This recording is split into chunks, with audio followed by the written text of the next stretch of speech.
বঙ্গোপসাগরে মাছ ধরতে গিয়ে ট্রলার ডুবি, উদ্ধার হলো 9 জন মৎস্যজীবীর মৃতদেহ। ট্রলার ডুবির পর এখনও নিখোঁজ 6 জন মৎস্যজীবী। চলতি মাসের শুরুতে 15 জন মৎস্যজীবীকে নিয়ে মাছ ধরতে গেছিল এই ট্রলার। সমুদ্রপথে দুর্যোগের কারণে আর খোঁজ পাওয়া যায়নি সেটির। প্রায় 2 সপ্তাহ পর 9 জনের মৎস্যজীবীর দেহ উদ্ধার হয়েছে। কথা বলবো গৌতম মণ্ডল, আমাদের প্রতিনিধি রয়েছেন। এখনো পর্যন্ত গৌতম, 6 জনের কোনো খোঁজ পাওয়া যাচ্ছে না, কোনো আশার আলো কি দেখা যাচ্ছে? একদম, দেখো সুব্রজিৎ, এটা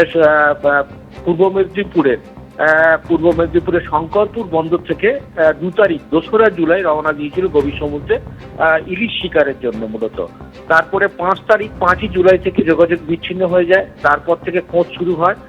গতকাল দুপুরবেলা গোবর্ধনপুর, দক্ষিণ 24 পরগনা গোবর্ধনপুর উপকূল থানা এলাকার বাকের চর থেকে আরো গভীরে রক্তেশ্বর চরের কাছে একটি ডুবো ট্রলার দেখতে পাওয়া যায়। সেই ট্রলারটা থেকে উদ্ধার হয় 9টি মৃতদেহ। এখনো পর্যন্ত কিন্তু 15 জন মৎস্যজীবী ছিলেন এবং এটি হচ্ছে এফবি মাকালি, এই যেটা রওনা দিয়েছিল শঙ্করপুর থেকে। এখনো পর্যন্ত বাকি 6 জনের তল্লাশি আজকে সারাদিন চলেছে, কিন্তু খারাপ আবহাওয়ার জন্য তল্লাশি বেশিক্ষণ চালানো যায়নি। কিন্তু মৎস্যজীবী সংগঠন সূত্রে যেটা জানা যাচ্ছে বা অভিজ্ঞ যারা মৎস্যজীবী তারা জানা যাচ্ছে, কার্যত এই 6 জনের বেঁচে থাকার আশা নেই এই মুহূর্তে। তাদের খোঁজও চলছে। বিভিন্ন ট্রলার, যারা অন্যান্য ট্রলার যারা সমুদ্রে এই মুহূর্তে মৎস্য শিকারে আছে, তাদেরকেও বলে দেওয়া হয়েছে মৎস্য দপ্তরের পক্ষ থেকে, তাদেরকে জানানো হয়েছে যদি কোনো রকম এইরকম ট্রলার সমুদ্রে কেউ যদি এরকম ভাবে ভেসে থাকতে দেখা যায় বা কোনো রকম ভাবে কোনো মৃতদেহ দেখা যায়, তাহলে অবশ্যই যেন পুলিশকে খবর দেওয়া হয়। এর পাশাপাশি আজকে মৎস্যমন্ত্রী তিনি কাকদ্বীপে এসেছিলেন। এই 9 জনের দেহের ডিএনএ পরীক্ষা হবে, কারণ তাই একেবারে। আর এরই মধ্যে প্রধানমন্ত্রীর দপ্তর বা পিএমওর তরফ থেকে দেখতে পাচ্ছেন যে পোস্ট করা হয়েছে, যেখানে বলা হয়েছে পশ্চিমবঙ্গের দক্ষিণ 24 পরগনা জেলায় নৌকাডুবিতে প্রাণহানির ঘটনা অত্যন্ত বেদনাদায়ক। শোকগ্রস্ত পরিবারকে সমবেদনা, আহতদের দ্রুত আরোগ্য কামনা করে পোস্ট করা হয়েছে প্রধানমন্ত্রী দপ্তরের তরফে। প্রধানমন্ত্রী জাতীয় ত্রাণ তহবিল থেকে মৃতের পরিবারকে 2 লক্ষ টাকা অনুদান, পোস্ট প্রধানমন্ত্রী দপ্তরের। এবং উল্লেখ করা হয়েছে এই পোস্টে আহতদের 50,000 টাকা করে দেওয়া হবে।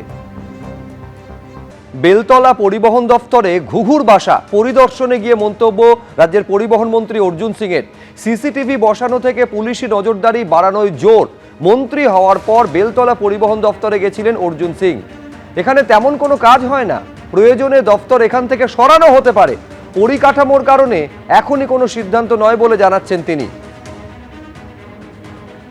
পূর্বাশা নিশ্চিতভাবে আছে, প্রবলেম আছে, নিশ্চিতভাবে আছে। প্রবলেম আছে কি ওটাকে রোকা যায় কি করে? বাইরে লোক আসছে, অনলাইন হওয়া সত্ত্বেও অনেক লোক আসে বলে আমি কে ঝঞ্ঝাটে থাকবো, কিছু টাকা দিয়ে দিচ্ছে, ওরা এসে এখানে সব কাজ করছে। এই অনেক রকম একটা প্রিকশনারি কাজ হাতে নেওয়া হয়েছে, যেরকম সিসিটিভি বসানো, প্রত্যেকটা জায়গায় নজরদারি করা, মে আই হেল্প ইউ কাউন্টারটা খুলে দেওয়া, এটাকে একটু ভালো করে একটু পরিবেশটা ভালো করা। এখানকার পরিবেশটাও একটু অদ্ভুত টাইপের আছে, মানুষ আসলে একটা ব্যাড রিমার্ক নিয়ে যাচ্ছে। শর্ট আউট করার একটা লং টার্ম প্রসেস আছে, কি এখান থেকে শিফট করে কসবায় নিয়ে যাওয়া হোক, তার জন্য ওখানকার পরিকাঠামো ঠিক করা হোক, বা কোথাও কোনো অন্য জায়গা করা যায়। কেন এখানে পুরো কনজেস্টেড এলাকা, সেখানে মানুষের আসছেন, পরিবেশটাও সেরকম সঠিক নেই। এবিপি আনন্দ, এগিয়ে থাকে, এগিয়ে রাখে।